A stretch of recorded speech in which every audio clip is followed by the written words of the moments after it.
사사기 16장. 삼손이 가사에 가서 창녀를 하나 만나 그의 집으로 들어갔다. 삼손이 거기에 왔다는 말을 들은 가사 사람들은 그곳을 에워싸고 밤새도록 성문에 숨어 그를 기다렸다.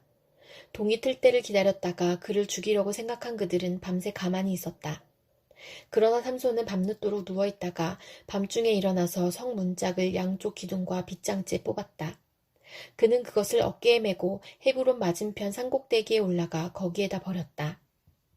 그 뒤에 삼손은 소렉 골짜기에 사는 어떤 여자를 사랑하게 되었는데 그의 이름은 들릴라였다. 블레셋 사람의 통치자들이 그 여자를 찾아와서 말하였다.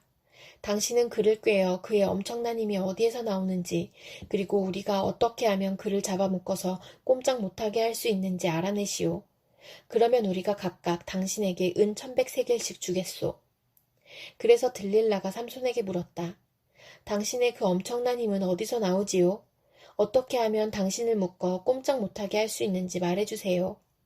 삼손이 그에게 말해주었다. 마르지 않은 푸른 칡 7매끼로 나를 묶으면 내가 힘이 빠져서 여느 사람처럼 되지. 그리하여 블레셋 사람의 통치자들이 마르지 않은 푸른 칡 7매끼를 그 여자에게 가져다 주었고 그 여자는 그것으로 삼손을 묶었다. 미리 옆방에 사람들을 숨겨놓고 있다가 그에게 삼손, 블레셋 사람들이 당신에게 들이닥쳐요 하고 소리쳤다. 그러자 삼손은 그 밧줄을 불에 탄 사모라기를 끊듯이 끊어버렸다. 그의 힘의 비밀은 여전히 알려지지 않았다. 그러자 들릴라가 삼손에게 말하였다. 이것 봐요. 당신은 나를 놀렸어요. 거짓말까지 했어요. 무엇으로 당신을 묶어야 꼼짝 못하는지 말해주세요. 삼손이 그에게 말하였다. 한 번도 쓰지 않은 새 밧줄로 나를 꽁꽁 묶으면 내가 힘이 빠져서 여느 사람처럼 되지. 들릴라는 새 밧줄을 가져다가 그것으로 그를 묶었다.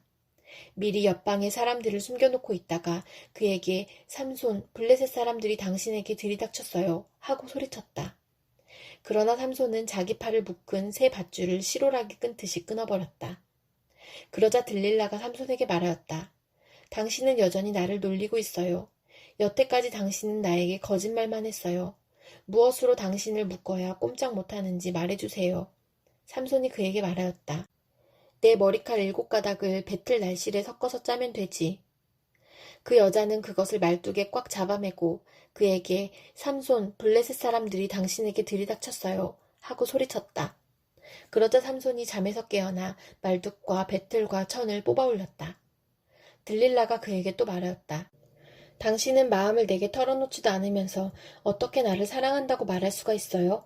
이렇게 3번씩이나 당신은 나를 놀렸고 그 엄청난 힘이 어디서 나오는지 아직 나에게 말해주지 않았어요. 들릴라가 같은 말로 날마다 끈질기게 졸라대니까 삼손은 마음이 괴로워서 죽을 지경이 되었다. 하는 수 없이 삼손은 그에게 속마음을 다 털어놓으면서 말하였다. 나의 머리는 면도칼을 대어본 적이 없는데 이것은 내가 모태에서부터 하나님께 바쳐진 나실 사람이기 때문이요. 내 머리털을 깎으면 나는 힘을 잃고 약해져서 여느 사람처럼 될 것이요. 들릴라는 삼손이 자기에게 속마음을 다 털어놓은 것을 보고 사람을 보내어 블레셋 사람의 통치자들에게 전하였다. 한 번만 더 올라오십시오. 삼손이 나에게 속마음을 다 털어놓았습니다.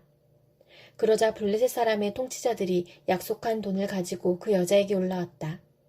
들릴라는 삼손을 자기 무릎에서 잠들게 한 뒤에 사람을 불러 7가닥으로 따은 그의 머리털을 깎게 하였다. 그런 다음에 그를 괴롭혀 보았으나 그의 엄청난 힘은 이미 그에게서 사라졌다. 그때 들릴라가 삼손, 블레셋 사람들이 들이닥쳤어요 하고 소리쳤다.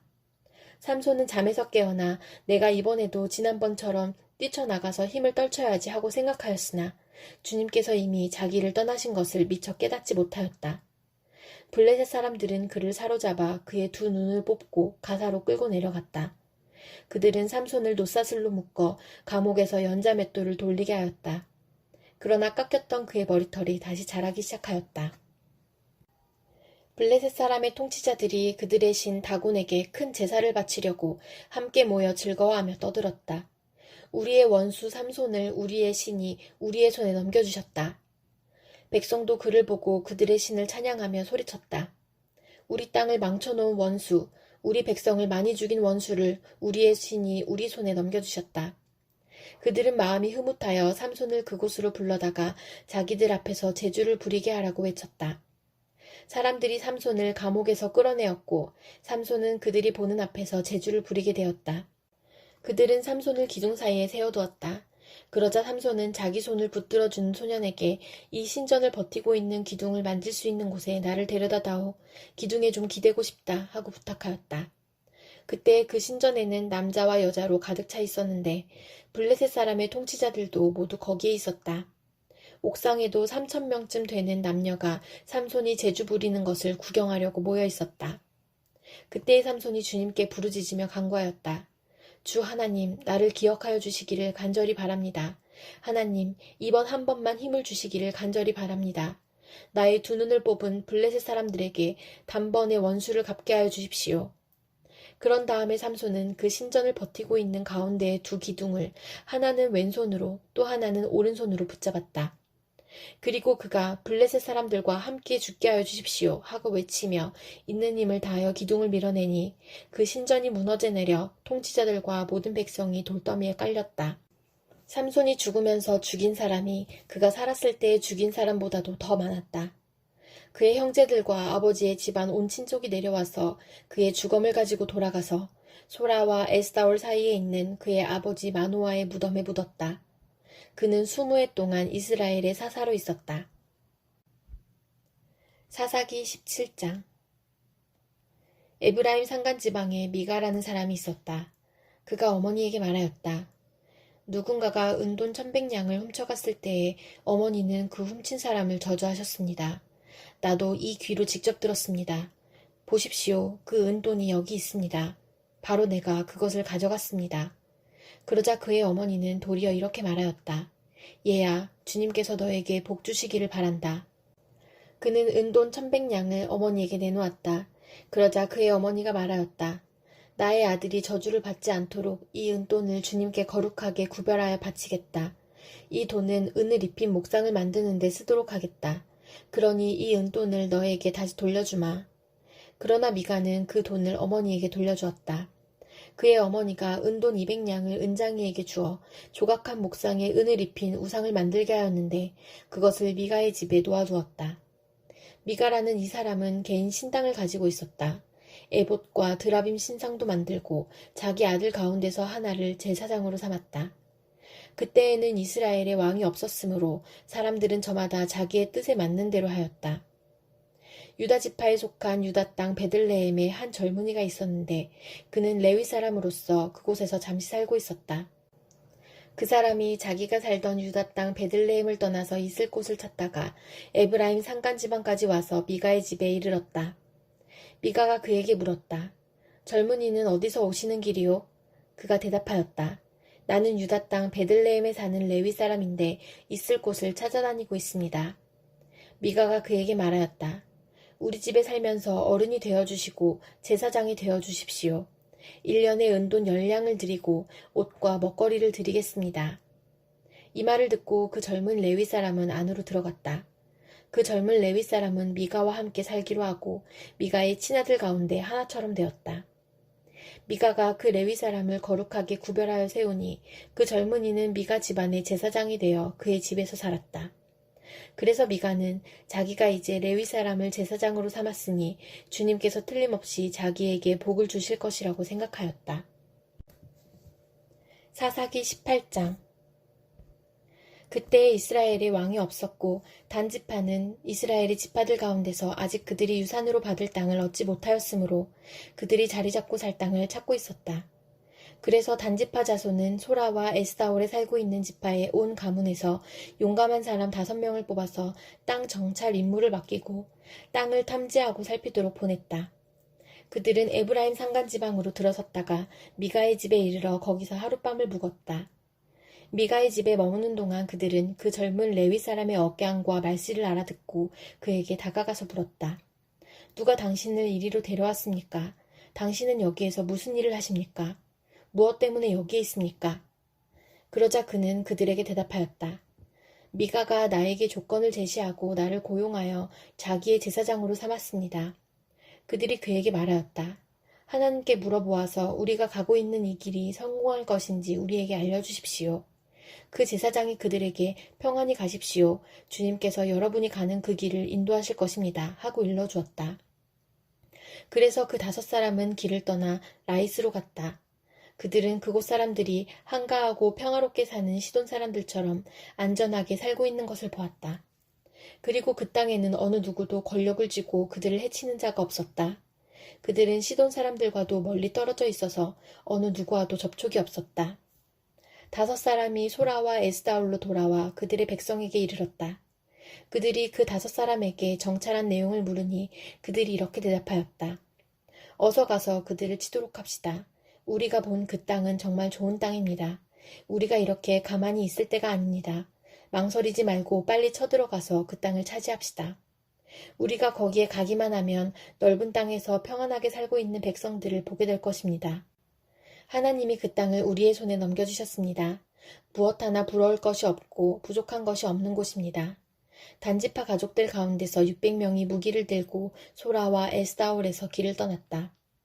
그들은 유다 땅에 있는 기럇 여아림에까지 가서 진을 쳤다.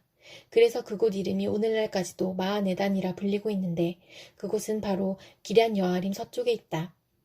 그들은 그곳에서 에브라임 산간지방으로 올라가서 미가의 집에 이르렀다. 전에 라이스 땅을 탐지하러 갔던 그 5사람이 같이 간 사람들에게 말하였다. 여기 여러 채의 집이 있는데 이 가운데 어느 한 집에 은을 입힌 목상이 보관되어 있다는 것을 당신들은 알고 있을 것이요. 목상뿐만 아니라 드라빔과 에봇도 있소. 우리가 해야 할 일이 무엇이겠소. 그런 다음에 그 5사람은 젊은 레위 사람이 사는 집, 곧 미가의 집으로 들어가서 그에게 안부를 물었다. 단 자손 600명이 무기를 들고 문 어귀를 지키고 있었다. 그 땅을 탐지하러 갔던 5사람이 그리로 들어가서 은을 입힌 목상과 에봇과 드라빔과 부어 만든 우상을 챙기는 동안 제사장은 무기를 지닌 600명과 함께 문 어귀에 서 있었다. 미가의 집에 들어간 5사람이 은을 입힌 목상과 에봇과 드라빔과 부어 만든 신상을 가지고 나올 때에 제사장이 그들에게 어떻게 된 일이냐고 물었다. 그들이 그에게 대답하였다. 조용히 하십시오. 아무 말 말고 우리를 따라 나서십시오. 우리의 어른과 제사장이 되어주십시오. 이 집에서 한 가정의 제사장이 되는 것보다야 이스라엘의 한 지파와 한 가문의 제사장이 되는 것이 더 낫지 않겠습니까? 제사장은 그 제안이 마음에 들어 에봇과 드라빔과 은을 입힌 목상을 받아들고 그 무리들 가운데로 들어갔다. 그들은 발길을 돌려 길을 떠났다. 어린 아이들과 가축과 감나가는 소유물을 앞세웠다. 그들이 미가의 집에서 떠나 멀리 갔을 때에 미가와 이웃집 사람들이 함께 모여서 단지파 자손을 뒤쫓아왔다. 그들이 부르는 소리를 듣고 단지파 자손이 돌아서서 미가에게 물었다. 무슨 일이 있기에 이렇게들 모여서 오시오? 미가가 말하였다. 뭐요? 내가 만든 신상과 제사장을 빼앗아가면서 무슨 일이 있느냐고? 그게 말이나 되는 소리요? 나에게 남은 것이 무엇이요? 그러자 단지파 자손이 그에게 말하였다. 더 이상 아무 말도 하지 말고 가만히 있는 게 좋을 거요. 이 사람들이 성이 나서 당신들을 치고 당신과 당신의 가족의 생명을 빼앗을까 염려돼요. 미가는 상대가 자기보다 더 강한 것을 알고 발길을 돌려 집으로 돌아갔고 단지파 자손도 가던 길을 갔다. 단지파 자손은 미가가 만든 신상과 함께 그에게 딸린 제사장을 데리고 한가하고 평화롭게 사는 라이스 백성에게 가서 그들을 칼로 쳐서 죽이고 그들의 성을 불살라버렸다. 그런데도 라이스를 구하여 주는 자가 아무도 없었던 것은 그 성읍이 베드르홉 부근의 골짜기에 있어서 시돈에서 멀리 떨어져 있고 또 어느 누구와도 접촉이 없었기 때문이다.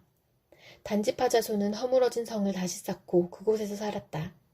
그들은 이스라엘에게서 태어난 그들의 조상 단의 이름을 따라 그 성을 단이라고 불렀다. 그 성의 본래 이름은 라이스이다. 단지파 자손은 자기들이 섬길 신상을 세웠다. 그리고 모세의 손자이며 게르손의 아들인 요나단과 그의 자손이 단지파의 제사장이 되어 그 땅 사람들이 포로로 잡혀갈 때까지 그 일을 맡았다.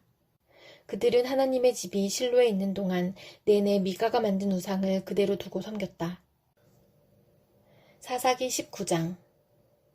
이스라엘의 왕이 없던 때에 한 레위 남자가 에브라임의 산골에 들어가서 살고 있었다. 그는 유다 땅의 베들레헴에서 한 여자를 첩으로 데려왔다. 그러나 무슨 일로 화가 난 그 여자는 그를 떠나 유다 땅의 베들레헴이 있는 자기 친정집으로 돌아가서 넉 달 동안이나 머물러 있었다. 그래서 그 남편은 그 여자의 마음을 달래서 데려오려고 자기의 종과 함께 나귀 2마리를 끌어내어 길을 떠났다. 그 여자가 그를 자기 아버지의 집으로 데리고 들어가자 그 젊은 여자의 아버지가 그를 보고 기쁘게 맞이하였다. 그의 장인 곧 그 젊은 여자의 아버지가 그를 붙들므로 그는 사흘 동안 함께 지내며 먹고 마시면서 거기에 머물러 있었다. 나흘째 되는 날 그가 아침 일찍 깨어 떠나려고 일어서니 그 젊은 여자의 아버지가 사위에게 말하였다. 빵을 좀 더 먹고서 속이 든든해지거든 떠나게. 그래서 그들 2사람은 또 앉아서 함께 먹고 마셨다. 그 젊은 여자의 아버지가 사위에게 말하였다. 부디 오늘 하룻밤 더 여기서 묵으면서 기분 좋게 쉬게. 그 사람은 일어나 가려고 하였으나 그의 장인이 권하여 다시 거기에서 하룻밤을 묵었다. 닷새째 되는 날 아침에 그가 일찍 일어나 떠나려고 하니 그 젊은 여자의 아버지가 권하였다. 우선 속이 든든해지도록 무얼 좀 먹고 쉬었다가 한낮을 피하여 천천히 떠나게. 그들 둘은 또 음식을 먹었다. 그 사람이 일어나 자기의 첩과 종을 데리고 떠나려고 하니 그의 장인인 그 젊은 여자의 아버지가 그에게 권하였다. 자, 오늘은 이미 날이 저물어 가니 하룻밤만 더 묵어가게. 이제 날이 저물었으니 여기서 머물면서 기분 좋게 쉬고 내일 아침 일찍 일어나서 길을 떠나 자네의 집으로 가게. 그러나 그 사람은 하룻밤을 더 묵을 생각이 없어서 일어나서 나귀 2마리의 안장을 지우고 첩과 함께 길을 떠나 여부스의 맞은 쪽에 이르렀다. 여부스는 곧 예루살렘이다. 그들이 여부스 가까이에 이르렀을 때에 벌써 하루 해가 저물고 있었다. 그의 종이 주인에게 말하였다. 이제 발길을 돌려 여부스 사람의 성읍으로 들어가 거기에서 하룻밤 묵어서 가시지요. 그러나 그의 주인이 그에게 대답하였다. 안 된다. 이스라엘 자손이 아닌 이 이방 사람의 성읍으로 들어갈 수는 없다. 기브아까지 가야 한다. 그는 종에게 또 말하였다. 기브아나 라마 2곳 가운데 어느 한 곳에 가서 묵도록 하자. 그래서 그들이 그곳을 지나 계속 나아갈 때에 베냐민 지파의 땅인 기브아 가까이에서 해가 지고 말았다. 그들은 기브아에 들어가서 묵으려고 그리로 발길을 돌렸다. 그들이 들어가 성읍 광장에 앉았으나 아무도 그들을 집으로 맞아들여 묵게 하는 사람이 없었다.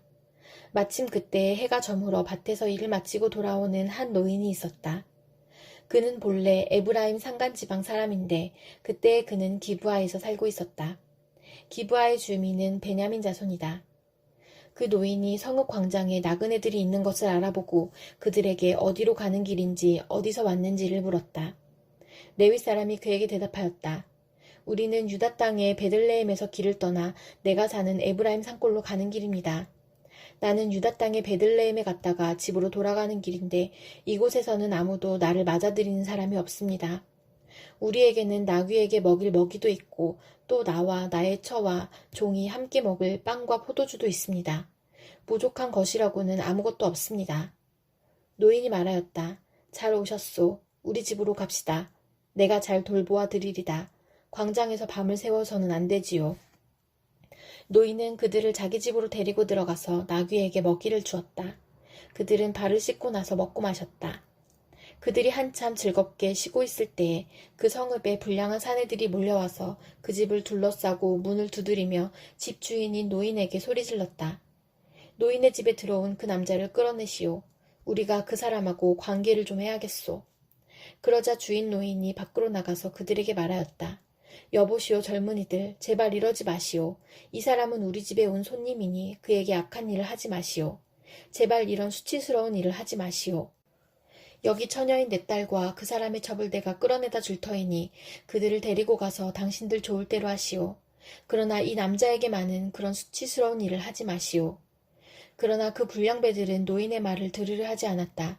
그래서 그 레위 사람은 자기 첩을 밖으로 내보내어 그 남자들에게 주었다. 그러자 그 남자들이 밤새도록 그 여자를 윤간하여 욕보인 뒤에 새벽에 동이 틀 때에야 놓아주었다. 동이 트자 그 여자는 자기 남편이 있는 그 노인의 집으로 돌아와 문에 쓰러져서 아침이 밝아올 때까지 거기에 있었다. 그 여자의 남편이 아침에 일어나서 그 집의 문을 열고 떠나려고 나와보니 자기 첩인 그 여자가 2팔로 문지방을 잡고 문간에 쓰러져 있었다. 일어나서 같이 가자고 말하였으나 아무 대답이 없었다. 그는 그 여자의 주검을 나귀에 싣고 길을 떠나 자기 고장으로 갔다. 집에 들어서자마자 칼을 가져다가 첩의 주검을 12토막을 내고 이스라엘 온 지역으로 그것을 보냈다. 그것을 보는 사람들마다 이구 동성으로 말하였다. 이스라엘 자손이 이집트에서 나온 날부터 오늘까지 이런 일은 일어난 적도 없고 또 본 일도 없다. 이 일을 깊이 생각하여 보고 의논한 다음에 의견을 말하기로 하자.